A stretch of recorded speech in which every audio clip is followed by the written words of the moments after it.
The ICC T20 World Cup is almost upon us, and Jamaicans are taking a close look at the West Indies as they battle South Africa in 3 T20 internationals right here at Sabina Park in Kingston. Now, after winning the first game on Labor Day, the question is, what are the prospects of Rovman Powell and his men lifting the T20 World Cup for a third time? And there's also a question, what does the attendance at Sabina Park on Labor Day say about the appetite among Jamaicans for cricket at one of the most historic grounds in the world? That's the issue that we're going to tackle here on Lee's Story on this Friday. It's a sporting edition of the show as we send you into the weekend. Let's start the show.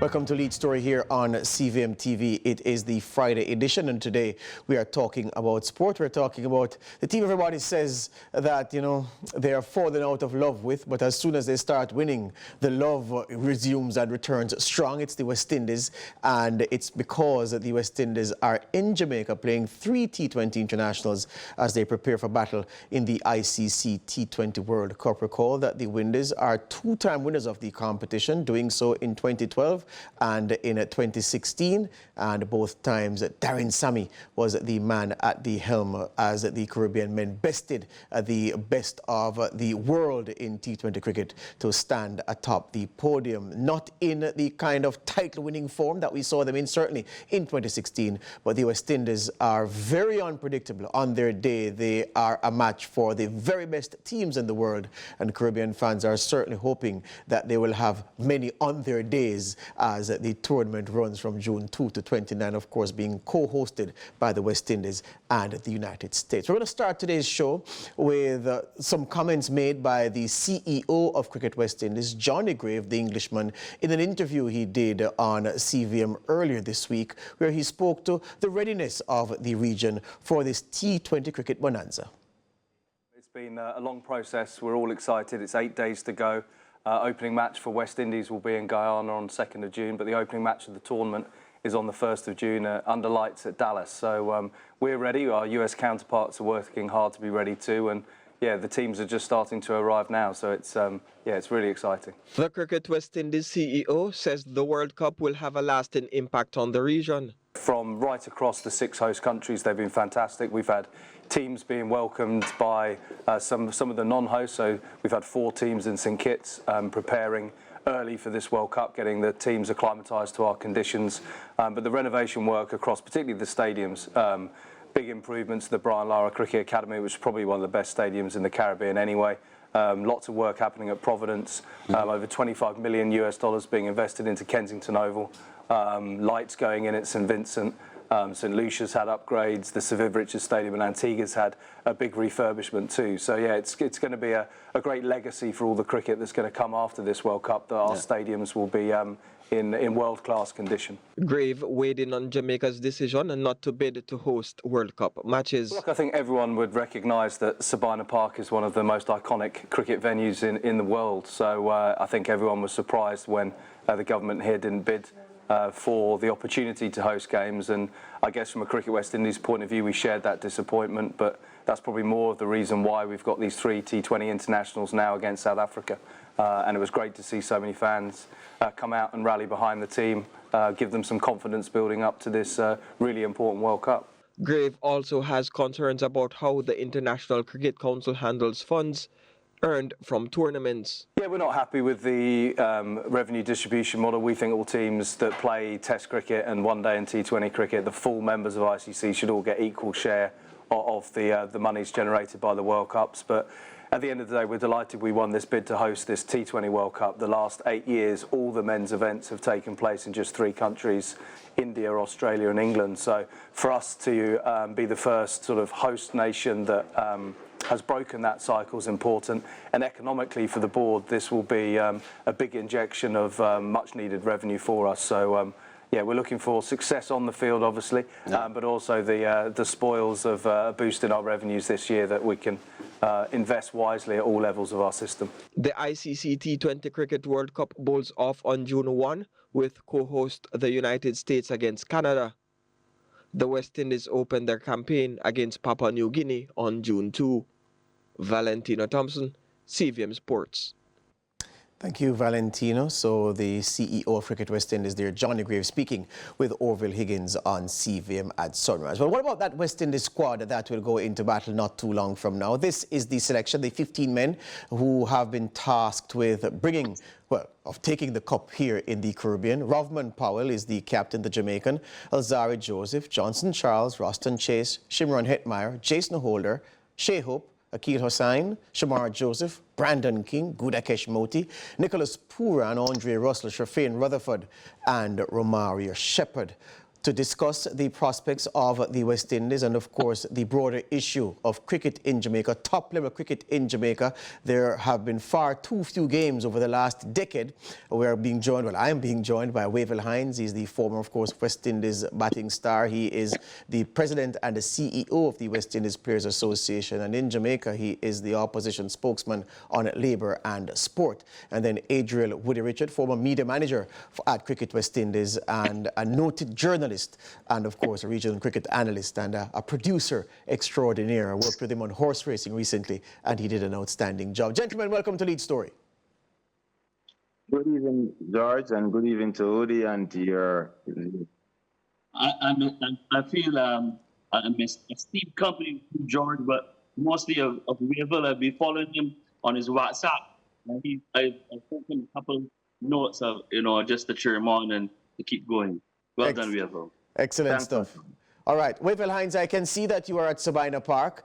So let's start with the heavy issue in the room. As the opposition spokesman on sport, effectively the sports minister in waiting, your perspective on the turnout at Sabina Park for the Labor Day first T20 match between South Africa and the West Indies, and what that perhaps says or said about what could have been were Jamaica among the hosts for this T20 Cricket World Cup?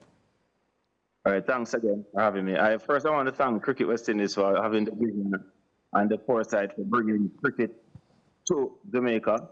And secondly, I want to congratulate the newly elected leadership of the Jamaica Cricket Association for, in short order, putting together such a lovely execution for our members. Of course, it was not without some hiccups, but those can be remedied within the time period of 24 hours before the next game kicks off tomorrow at 2 o'clock. I'm elated, the fans are elated. What was most impressive for me yesterday was to see lots of school children in the stands. Georgia, the stands is really hosted, and they had subscribed for about 700 tickets for school children, and they had a take-up of about 1,200. So that tells you that there's a lot of interest in cricket. The teachers were very excited. Yesterday was a national holiday in Jamaica. It was a Labor Day, so that provided opportunities for the teachers and the students to come out. And of course, the games tomorrow and Sunday are on the weekend, so it is pretty much a timely factor. Cricket is still alive in Jamaica. I am the president of Kensington Cricket Club, and I interface with all the youngsters in my club and, of course, the other 24 clubs, the major clubs that holds up in Jamaica. And the passion is there. When there's a vacuum, then something fills. So there's no cricket in Jamaica. The guys will go to America, Trinidad, all over to play cricket, and they can't fault them Canada. So if there's opportunity, if there's a scheduled cricket thing for cricket, you'll know. We just completed our local senior cup competition, but we don't know when the next competition is going to be started. No, we should know ahead of time, because people who play cricket belong to a family. And if we plan everything like we do to our family, then they will have time to know when it's time to study, when it's time to go on family vacation, when to attend family events, so that they can attend to the cricket competitions and play like they are true members of families and members of society, so it can operate in a more structured manner. Cricket is pretty much not so, but I have faith and trust in the new administration to fix those things. They were part of the past administration, but they are now in the leadership. Yeah. And it tells the difference. Woody, let me ask you, as a Barbadian looking on from Bridgetown and other places in the gem of the Caribbean, your perspective on the dearth of international matches that Sabina Park has been able to pull over, say, the last decade? Well, I must admit, George, Jamaica is one of those places that I enjoyed coming. One of the one of the places in Barbados, the Caribbean, I think enjoy. Of course, my mother's from St. Lucia, so I got a second. That's my second home. But then Jamaica will probably be my third choice. So not being given the opportunity to come there on a consistent basis in recent times has certainly not been something that I'm a bit sad that we not had the opportunity to do it, and more so seeing the decision by the government not to get involved with the World Cup. Sometimes governments have difficult decisions to make, and I guess I've come to that stage in my life where I recognize that sometimes these things, governments will err and they will make decisions based on what's presented to them and what's in front of them. So all I could say was just a little bit disappointing that all in all that there's not been that opportunity for Jamaica to consistently be on show and be on the circuit. Yeah. Wavell Hines, how much of what we've seen over the past several years, I mean, England, I can't tell when last England was here for any serious cricket against the West Indies, how much of what we've seen is as a result of the failure of the Jamaica Cricket Association vis-a-vis the failure of the government from the policy level? All right, so that's a very good question. If we are supposed to split justice and to deal with things as factual as they are, I just commented on the fact that the structure of our cricket is not there. You, as a journalist, does not know when the next JCA competition is going to be held. So the parents in the homes don't know, the clubs don't know. So then we have a vacuum. Equally to say, from the government standpoint, we have an established committee called the National Sports Council that has been inactive since 2016. And the National Sports Council would have been made up of members of the major sporting organizations and other stakeholders who would have been influential in achieving the goal of the mandate, which is to make sure that the country is in readiness to deal with anything international or anything developmental that can bring forth the socio-economic benefits that we can have.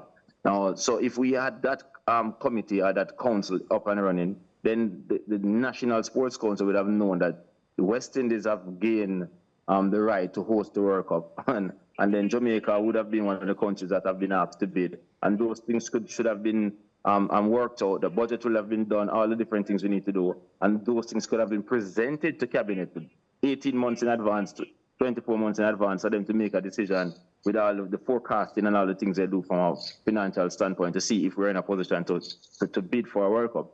I will say that if we are not in a position to do that, then the government will have to make a decision based upon what is presented in front of them. I am still disappointed that we didn't bid, because from what the information I have had, to invest $3 million to have a return of $12 million from an economic standpoint, for me, it's a win. But for most important is to have the kids in the stand like you saw yesterday, and having the Andre Russells and the Virat Kohlis and the other superstars around the world standing at the boundary rope, signing their autographs, and they're seeing them in their flesh, pressing flesh with them, and knowing that the superstars are here and it is real. They will go home thinking that nothing more is important than to be an international cricketer. And that in itself will drive. Then there's local economics, there is the whole development of the sport, and encouraging corporate Jamaica to get involved with the sport so that we can move it forward. So the other stakeholders, you are also a stakeholder, the media is critical to what we are trying to do in promoting of the game. And the simple mandate of the Jamaica Cricket Association to develop and promote cricket. And I'm sure that the Jamaica government will want to make sure that cricket is developed and it is promoted. And they can use sports to do sports tourism to market the country, as you see a lot of people have done in the CPL competition. Trinidad did the last CPL where they promoted their country throughout. Every time there's a breaking over, there's a strategic timeout, Trinidad has been promoted, and Barbados took it up this year to be the Caribbean island and doing a lot of promotion on the platform for the CPL, for the IPL, sorry. So I think that we have lost out on many opportunities, and I don't think we have put the minds together in the National Sports Council to put those minds together to think it through so that we can do something strategic that we can have immediate returns, mid-term and long-term returns, and also speak about the development. Johnny Grave in his interview when you broadcast it earlier spoke about the lifelong benefits of the stadium in those countries that will benefit after the World Cup. Savannah Park will still be going off 2007 redevelopment, and we're going behind. So it is quite disappointing for Yes. me, and I think it is a missed opportunity by the government of Jamaica not to Absolutely bid for the so. All right, let's take the break, Wavell, Adriel, Woody Richard, and come right back. We're talking West Indies cricket, and after the break, we'll get into the players from the players' perspective and the team. What are the team's prospects, seriously, from a realistic perspective, in winning a third ICC T20 World Cup trophy after this break?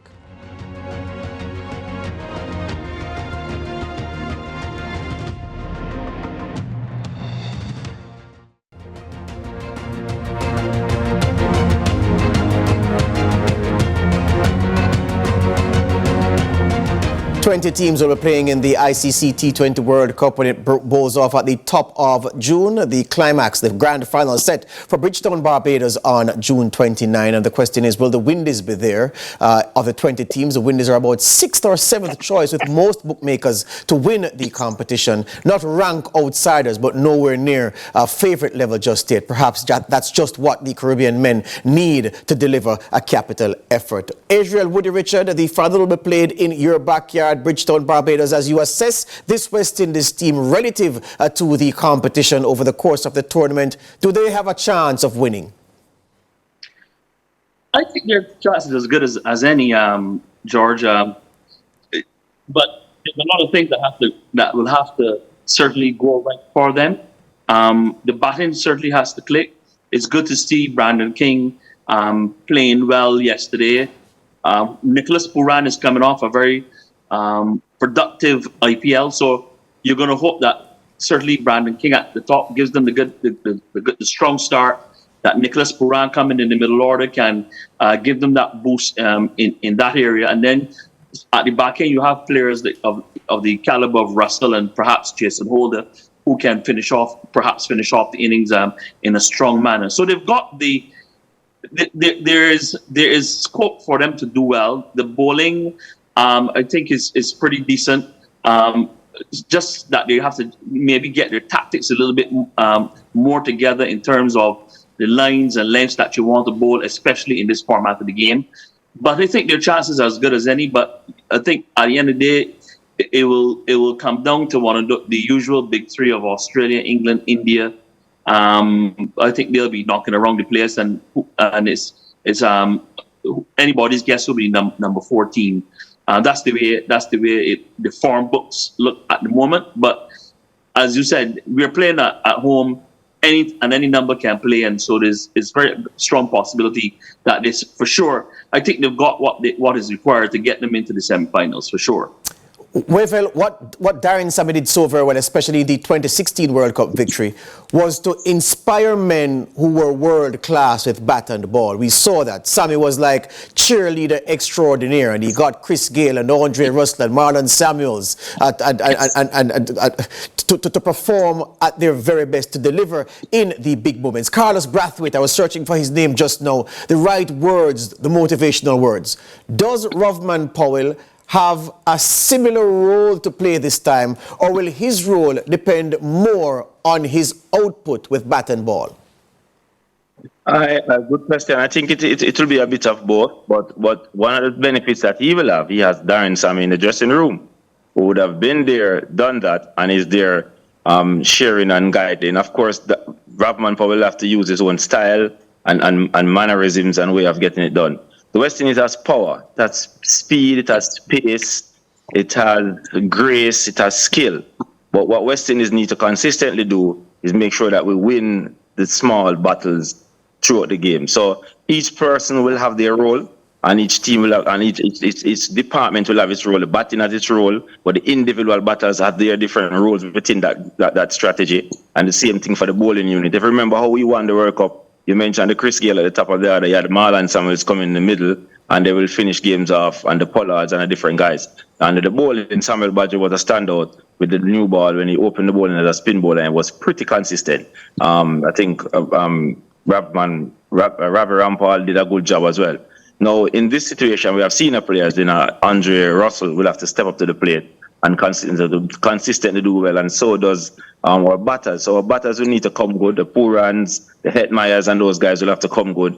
And of course, the Brandon King will show in good form. based upon his performance yesterday. But we also need a young star, 2 young stars to step forward. We have Azari Joseph with the ball, but we also have young new sensation Joseph. If he gets an opportunity, he can also have an impact. So it's about the players playing their roles and getting it done. And also believing that the victory is everybody's. No one man should win the game. No one man can win the tournament. And not because you're playing at home means that you're automatically going to have an advantage of the conditions, because many of those guys who are coming for the World Cup would have played CPL. So a lot of them are familiar with the Caribbean conditions. Outside of international tours, they would have come for CPLs for an extended period of time.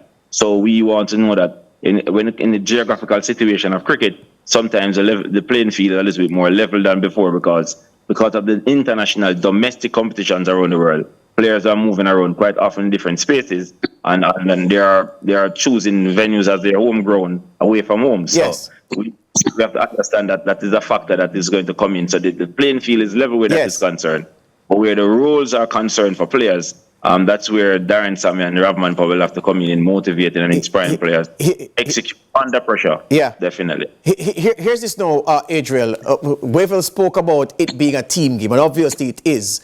But I'd suggest to you that if you draw a line through previous editions of the ICC T20 World Cup, from the first one in 2007 that India won, those tournaments, the winners depend largely on big performances from their superstars. You need at least 3 of your real, genuine, bona fide stars to deliver consistent enough performances to dig you out of holes, because in T20 cricket, you're never far from being in a hole that you need extraction from. Here's the thing, Adriel, I put to you. Looking at this West Indies team sheet, this 15-man squad, who are those 3 players who, over the course of the tournament, will be relied upon to dig the team out of those holes with their explosive batting, their bowling, or even their fielding, Adriel? Well, I think I mentioned them to you just now, which is, I think Brandon King, once he's openly batting, has to give us that kind of start that we want. The modern thing now is to try to get at least 10 runs and over in the power play. He spoke about that yesterday, so he's well aware of that. And hopefully he can remain fit and he can have the consistency to give us that start.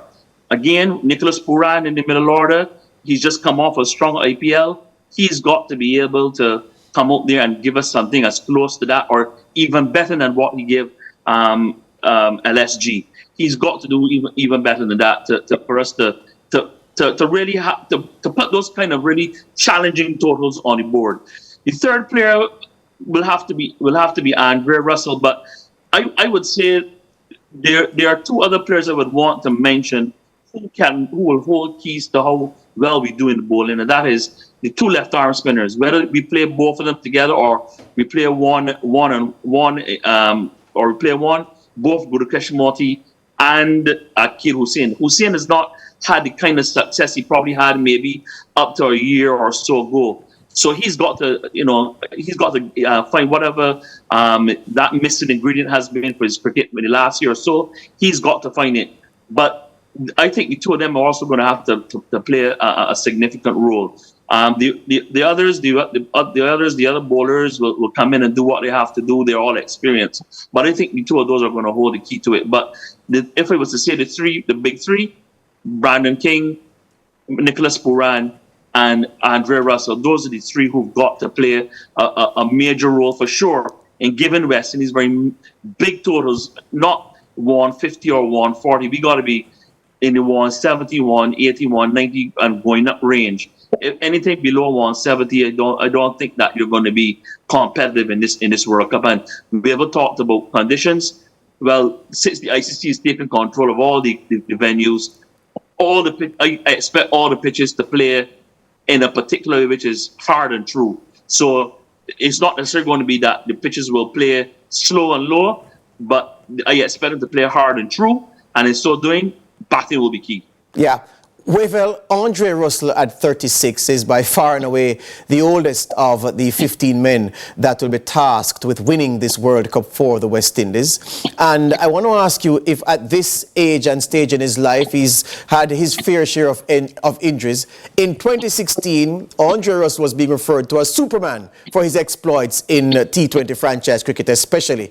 At this stage of the game, does he still have that class? Is that class still there? Can it click when he needs it to click into place to produce the fireworks for the West Indies and lead them to this trophy?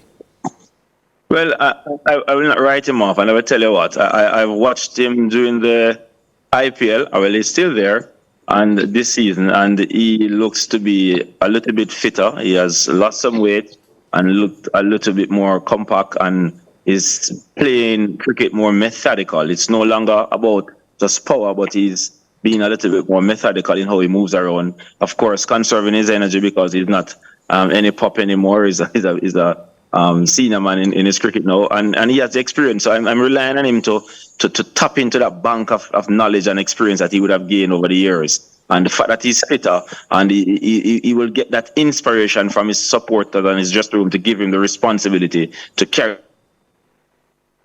Wavell froze there right at the death, which gives me the time to enter with my take on the West Indies team, because I'm telling you that this West Indies team is not the strongest on paper. It's not the strongest West Indies team name-wise that we would have sent to a T20 World Cup. But remember that a star-studded team in terms of big names failed to come out of the group stage in the last tournament in 2022. It was an embarrassment. I suspect that this team will play much better than the last one did. Andre Russell is the senior pro, no longer Superman, but he still has the capacity for destruction, and destruction is what you need at the T20 level. I suggest that they'll play much better than they did at the last tournament. They're on home soil. Any number can play. On paper, there are about 4 or 5 squads that are more powerful than this West Indies squad, but I've never seen a cricket match won on paper. And this West Indies team, I'm telling you, they have a good outside chance. So pay attention to what they're doing at the T20 World Cup. They just might beguile you with the quality of their play, pull you in with the quality of their results, and before you know it, on June 29, you're watching them at Bridgetown, Kensington Oval in Barbados, playing for the right to be crowned T20 World Champions for a third time, the first team to have held that distinction if they go on to do it. I'm just saying to you, watch the West Indies carefully in this tournament. I want to thank Adrian Woody Richard, our friend out of Barbados. Thanks to Wavell Hines at Savannah Park. So I understand the internet connection let him down at the death, but nevertheless, we got the bulk of what Wavell had to say. Thank you, gentlemen. Got to go to make way for the news. The ladies of the news this evening at 7. Curling is handling with Mika.